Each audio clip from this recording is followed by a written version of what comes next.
Muita gente acha que a aquarela é uma arte menor, mas, na verdade, é uma das técnicas mais desafiadoras de se dominar. Hoje, a gente vai desvendar alguns desses segredos e transformar aquele medinho de começar em pura inspiração. E essa frase, olha, ela diz tudo. Pensa na aquarela como uma dança, sabe? A gente até dá os primeiros passos, escolhe a direção, mas depois a gente precisa responder aos movimentos do nosso par, que é a água. E é nessa troca que a mágica acontece no papel, muitas vezes onde a gente menos espera. Antes mesmo de pegar no pincel, a gente precisa ajustar a nossa mentalidade. A primeira grande lição da aquarela não é sobre técnica, é sobre filosofia. É sobre entender que estamos trabalhando com um elemento vivo, um elemento que tem, digamos, vontade própria. E aqui estão os pilares disso. Imagina pintar uma flor. Em vez de ficar desenhando cada pétala certinho, a aquarela nos convida a apenas sugerir a forma dela, com uma pincelada de cor, e aí deixar a água fazer o trabalho de criar as bordas suaves, a luz. A beleza mora justamente naquilo que a gente não controla por completo. Ok, vamos sair um pouco da filosofia e ir para a parte prática. E o legal é isso. A alquimia da aquarela não precisa de um laboratório cheio de coisas caras ou complicadas. Na verdade, a simplicidade é o maior poder que a gente tem aqui.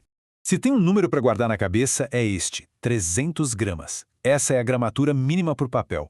Qualquer coisa abaixo disso e o papel vai enrugar todo com a água, vira uma canoa. Esse aqui é o nosso alicerce e ele precisa ser forte.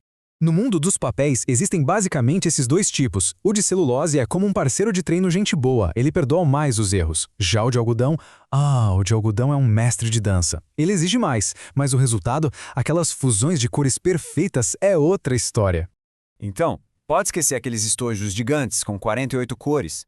O aprendizado de verdade acontece quando a gente domina a arte de criar um universo inteiro a partir de só 3 cores.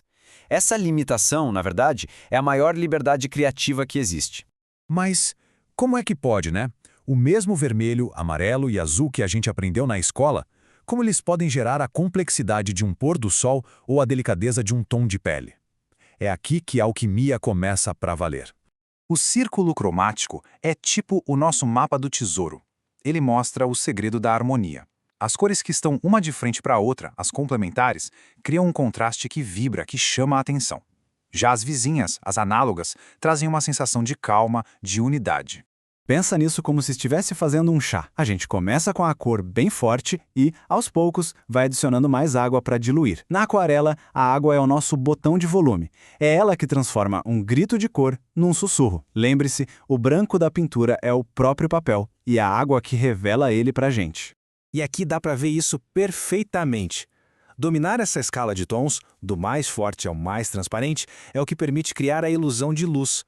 É a habilidade de ir da sombra mais escura até o brilho mais sutil que dá vida e forma para as coisas. É por isso que esse exercício é tão importante. Certo.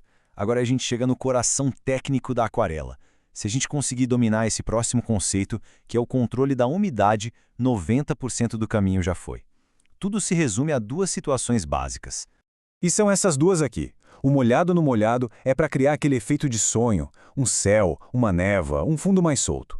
É onde a cor se espalha com liberdade. Já o molhado no seco é para quando a gente quer clareza, o contorno de um prédio, os detalhes de uma folha. É onde a gente busca precisão. Até agora, a gente só falou de adicionar cor. Mas e se eu dissesse que uma das ferramentas mais poderosas da aquarela é, na verdade, remover a cor? Vamos ver como é que se esculpe com a luz. Essa técnica de subtração, ou lifting, é como se fosse a borracha mágica da aquarela. Com um pincel limpo e úmido, a gente consegue apagar um pouco da tinta para criar o brilho numa gota de orvalho ou para suavizar as nuvens no céu. É literalmente pintar com a ausência da cor. E aqui vai uma dica de ouro. Evite usar a tinta preta para fazer sombras. O preto puro tende a deixar a pintura chapada, sem vida, porque ele absorve toda a luz. Uma sombra feita com a mistura de cores, por outro lado, é rica. Ela reflete a luz de um jeito natural e mantém a pintura vibrante. Então, bora colocar toda essa teoria em prática. A esfera é o campo de treinamento perfeito para quem pinta com aquarela. Se a gente consegue dar volume e luz a um simples círculo, a gente consegue pintar qualquer coisa. Acompanha só o processo. Primeiro, um círculo bem levinho. Depois, a gente aplica uma camada suave de cor. deixando um ponto em branco para ser o brilho da luz. Terceiro, com o pincel limpo, a gente suaviza a borda desse ponto de luz. Quarto, adicionamos a sombra na própria esfera, para dar a forma. E por último, a sombra que ela projeta no chão, para ancorar ela no espaço. E com isso, a gente volta para a filosofia do começo. Sabe aquela mancha de tinta que se espalhou mais do que o planejado? Aquilo não foi um erro, foi a aquarela te ensinando sobre controle de umidade. Cada pintura vira um diário dessa nossa conversa com a água. A grande beleza da aquarela não está só no resultado final, mas na jornada de descoberta que acontece em cada poça de cor. A pergunta de verdade não é se o resultado vai sair perfeito. A pergunta é: quem está pronto para começar essa conversa? A aventura está só esperando.